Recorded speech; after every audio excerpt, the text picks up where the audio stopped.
Hello Kakden fans! Ito na nga ha. Ang ating items ay ang magtatay na sina Alden at saka si Daddy Bay ay papanagmanahan ng kakulitan ito mga kasembreros. Tapos ang whoop pa lang tawag dito no, yung kay Ma'am Catherine mga kasembreros, yung sobrang mahal pala nito. So iyang ng isa sa mga ating items. So unahin na natin itong nag-follow. Ito rin pala no, isa sa mga yung kasama ni Ma'am Catherine sa Thailand. So nasa likod niya yung kakulitan niya mga kasembreros ay may isang fan kasi si Ma'am Catherine na botong-boto kay Mayor Mark Alcala. Tapos sinearch niya yung si Earl Hortilosa na yung Instagram story niya, tapos nakita niya doon na naka-follow kay Mayor Mark Alcala. Pero hindi niya alam naka-follow din siya kay Sir Alden. So pero parang hinahangaan lang niya yung mga artistang ito at saka mga kilalang tao sa industriya mga kasembreros, no? Akala niya kasi hindi rin nakapalo si Sir Earl Hortilosa kay Sir Alden. So pag sinearch mo ay so hindi ko na kasi parang dito parang hindi na ako nag-reply dun sa sa comment section na si Sir Alden pina-follow din ni Sir Earl Hortilosa. So part ito ng glam team ni ni Ma'am Catherine mga kasembreros. Correct me if I'm wrong po or kung may information po kayo.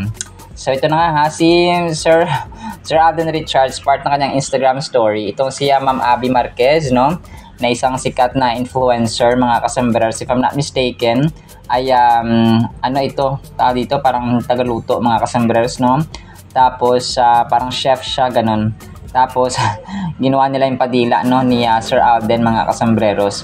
So sobrang cute ang inyong pag Sir Alden. Hindi pa rin matapos-tapos. Pagkatapos kay Robbie kahapon, ito na naman siya no, padila na naman kasama si Ma'am Abby Marquez mga kasembreros na sikat na influencer. And then si Daddy yung post na ito ay parang a week ago pa, pero kanina ko lang nakita mga kasembreros sa kanyang TikTok account. So naging vlogger na no si Sir Daddy Bay. Sabi niya ito, meron na ba ang lahat no? Tapos nagda-drive siya, tapos yung parang monopod. Yung monopod na nilalagyan ng cellphone niya kapag mag-vlog for example, or parang kukuha ng video and so on. So sabi niya meron na bang lahat no? Meron na bang lahat kasi 'di ba? Halos lahat ay vlogger na, so kailangan dapat may monopod. Dapat may monopod ka or tripod mga kasembreros. So sobrang kulit ni Daddy Bay na kung saan nga ay nagmana si Sir Alden Richards mga kasembreros. Sobrang kulit. And then ito si Ma'am Ann Curtis pala no, yung most followed na may pinakamaraming followers sa Instagram. Top 10 most followed Filipino celebrity sa Instagram mga kasembreros. So pinakauna nga rito si Ma'am Ann Curtis sa mga celebrities na babae. Tapos si pangalawa si Ma'am Catherine na 20.5 million mga kasembreros no. Tapos pangatlo si Ma'am Liza Soberano 18.1 million. Tapos si Heart Evangelista 16.5 million. Tapos si Niana Guerrero mga kasembreros, isang sikat na influencer din, 15.5 million. Si Ma'am Pia Wurtzbach 14.7 million. Si Ma'am Andrea Brillantes 14.2 million. Si Ma'am Catriona Gray 13.6 million. Tapos si Ma'am Marian Rivera 13.1 million. Tapos si Alice Gonzaga is 13 million. So ang chinek ko lang talaga dito is yung kay Ma'am Ann Curtis no, at saka kay of course no, kay Ma'am Catherine Bernardo na kinonfirm ko yung kanyang followers mga kasembreros. So tama no, na 21.1 million mga kasembreros ang kanyang followers. And then si Ma'am Marian Rivera, chinek ko rin ay 13.1. So tama ang kanyang data. Tama ang kanyang information dito mga kasembreros. And then ito, next item natin. So shinare ko lang po. So ito na nga ha, ang mahal pala nitong whoop no. Whoop pa lang tawag dito no, itong sa twinning ng Catherine mga kasembreros sa Sir Alden. Meron din siyang whoop mga kasembreros. Parang akala ko dati ay relo.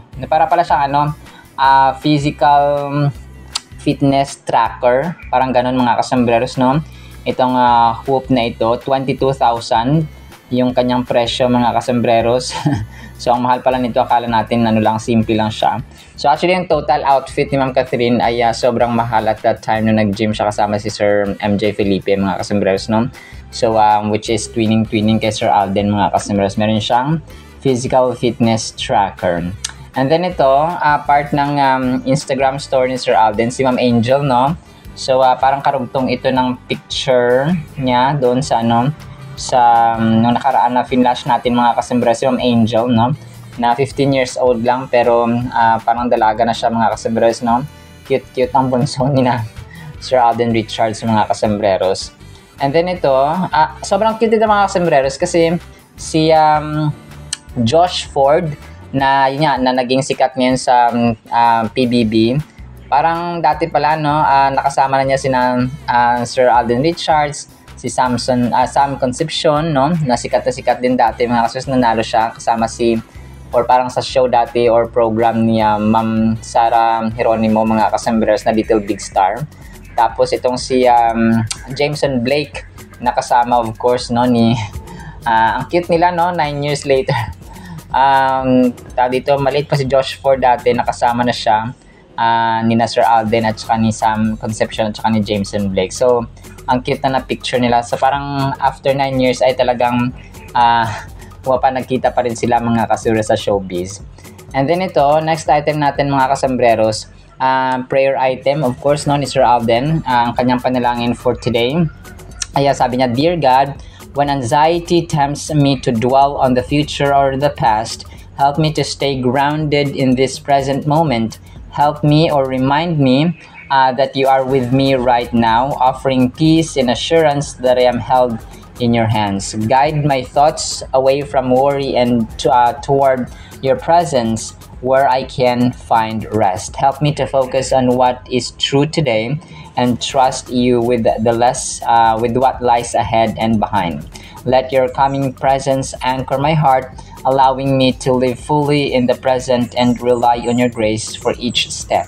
In Jesus' name, Amen and Amen. So, Amen and Amen. So, nawa ang spirito ng anxiety ay hindi na manahan, no, sa isipan at buhay ni Sir Alden Richards. And then ito, sobrang cute na ginawa nila dito mga kasembreros.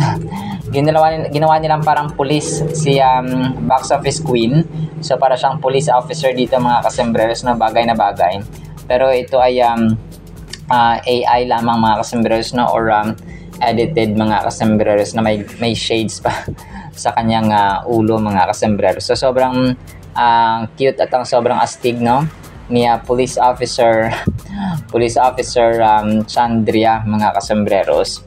And then next item natin, so nag-Instagram story din si Sir Alden nung kanilang picture, no, sa Magnolia nga mga kasembreros kahapon, which is nakatag si Ma'am Judy Ann Santos, si Ma'am Marian, of course mga kasembreros. Grabe na, 100 years na pala yung Magnolia.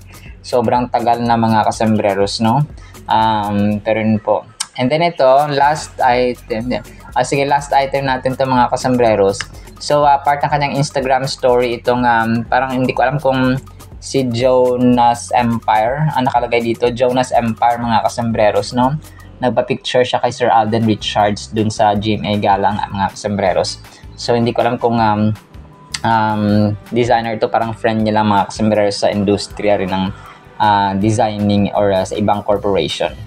Alright, so naman po sa ating Kathleen items ha. Nawa po ipakinggan po natin ang Word of God. Today is August 5, 2025, Tuesday na po. Sana po ipakinggan po natin ang Word of God. Para po sa ating Word of God, sobrang the best po nito. Ang title, Si Jesus Lahat.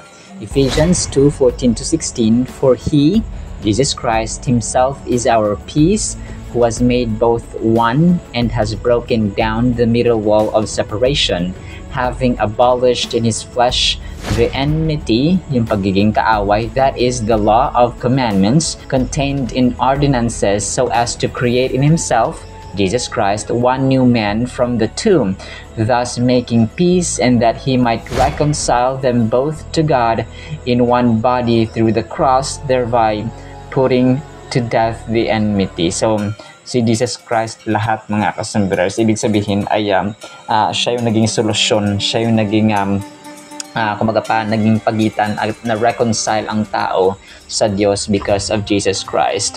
It was part of the God the Father's plan or great plan of salvation, mga kasambreros, pero si Jesus Christ naging instrument. Siya yung kumbaga pa pumagitna, mga kasambreros, sa isang away. Parang siya yung referee, no? Siya yung nakialam, mga kasambreros, at nag-intervene para po tumigil ang away, mga kasambreros, or ang hidwaan or ang gulo ng dalawang partido. So, yun ang kanyang ginawa. So, si Jesus Christ lahat-lahat. And even, no, yung creation, walang nagawa na kahit isa without Jesus Christ, mga kasambreros. That is why yung full authority, yung full power, yung full might, mga kasambreros, yung lahat-lahat na kumapan ng karapatan, mga kasambreros, ng anak ng nag-iisang Diyos na buhay sa langit, mga kasambreros, who created the heavens and the earth, ay ipinatong lahat kay Jesus Christ.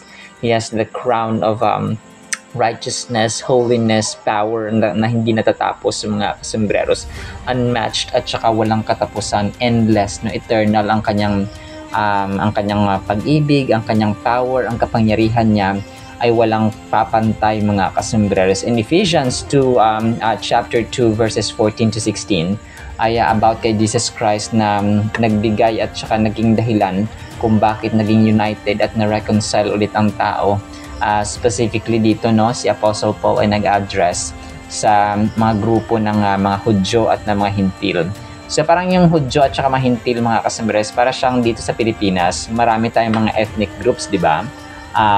May mga Bisaya, may Ilonggo, may Tagalog, may Ilocano, and so on. So parang ganoon din sa kanila, yung Hudyo na ito at saka mga Hintil. Ang Hudyo at saka Hintil, pareho silang Israelita, pero hindi lahat ay kumaga pa Hudyo, mga kasambreros, or hindi lahat ay kumaga pa parang lahat ay Filipino, pero hindi lahat ay Tagalog. So parang ganoon siya, mga kasambreros. Merong ethnicity, merong grupo na kinabibilangan, mga kasambreros, merong particular region ba.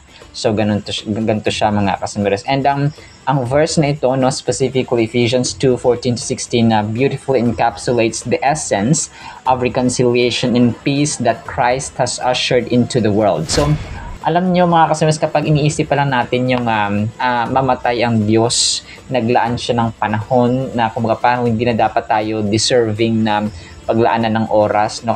Parang parang yung tao na kinalimutan ka na, initsapwera ka na, tapos pinaglalaanan mo pa rin ng panahon, pinaglalaanan mo pa rin ng oras. So parang ganun, mga kasambreros, and kabaliwan at saka, sorry po sa term na nagagamitin ko, katangahan ang sasabihin, kamartiran, mga kasambreros, ang sasabihin ng girlfriend mo kapag yung iniwan ka na ng jowa mo, tapos gusto mo pa rin balikan, inaiwan ka na, pinagpalit ka na sa iba, pero pinaglalaanan mo pa rin ng panahon at oras. So parang ganun ang nangyari, parang isang kabaliwan at saka isang kahangalan, mga kasambreros, sa mundo kapag pero Jesus Christ and God Himself didn't think of that, mga kasambreros, na parang hypocrisy na sana na ikaw ay ang tao, punong-puno ng kasalanan, wala nang panahon para mag-ayuno, wala nang panahon na magsamba sa Panginoon, sobrang busy na sa mga personal agenda nila araw-araw, wala nang panahon sa pagbibiblia, wala nang panahon sa Holy Scripture, wala nang panahon sa panalangin, etc., etc. In short po, ay kinalimutan nila ang Diyos, no, at saka naging puno na ng kasalanan.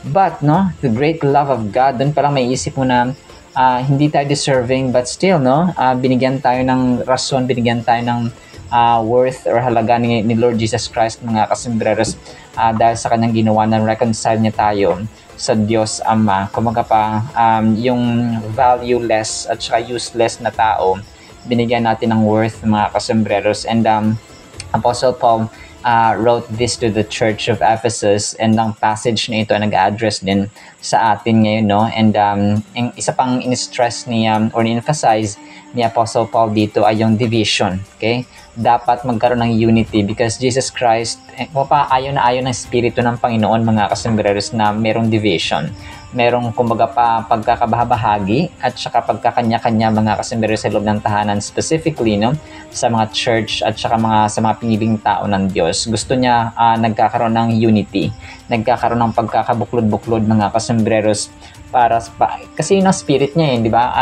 Ang pagkakawatak-watak or division dito mga kasembreros ay tinutukoy ni Apostle Paul, hindi yung di ba sa pamilya, mag-aasawa na yan, at time na mag-asawa ng anak mo o ng kapatid mo. So hindi po ganun yun. So parang yung pagkakawatak-watak dito, yung pagkaka-divided mga kasembreros ay yung may hidwaan ba sa bawat isa. And ang biblical passage na ito ay related sa mga verses na Galatians 3:28, no, Colossians 1:20, and Romans 5:1 na they further reinforce yung theme ng unity at saka reconciliation mga kasembreros na matatagpuan nga sa ating key verse na Ephesians 2 verses 14 to 16 mga kasembreros. And ang verses na ito nag-underscore ng universal scope no ng Christ's redemptive work. Kung kaya lahat-lahat, as in lahat-lahat, the universe, the galaxies, the constellations, yung earth, yung all planets mga kasembreros, yung multiverse, and beyond the universe, beyond heavens of the heavens mga kasembreros na hindi natin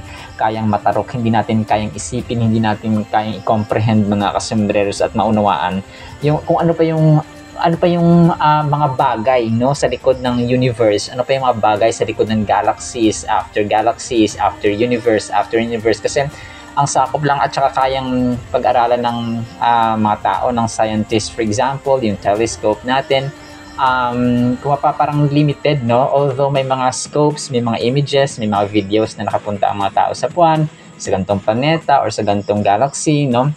Pero limited pa rin yung mga kasembreros. Nagpapasalamat tayo because science makes it possible na nagkakaroon tayo ng glimpse, nagkakaroon tayo ng idea. Ganito pala kainit ang sun, no? More than 15 million degrees Celsius. Ganito pala kalaki ang Great Corona Borealis Great Wall mga kasos na abutin ng bilyong light years bago matawid dahil sa laki at lawak. So di ba may imagine mong ganun mga kasembreros no? Kung gaano kalaki ang Pacific Ocean, ang Blue Whale mga kasembreros. So nagkakaroon tayo ng idea na ganito pala no, ganito kadakila mga kasembreros ang ating Diyos na si Jesus Christ, lahat nangyari ito at naging posible because of Jesus Christ mga kasembreros. And Christ's sacrifice has bestowed upon humanity.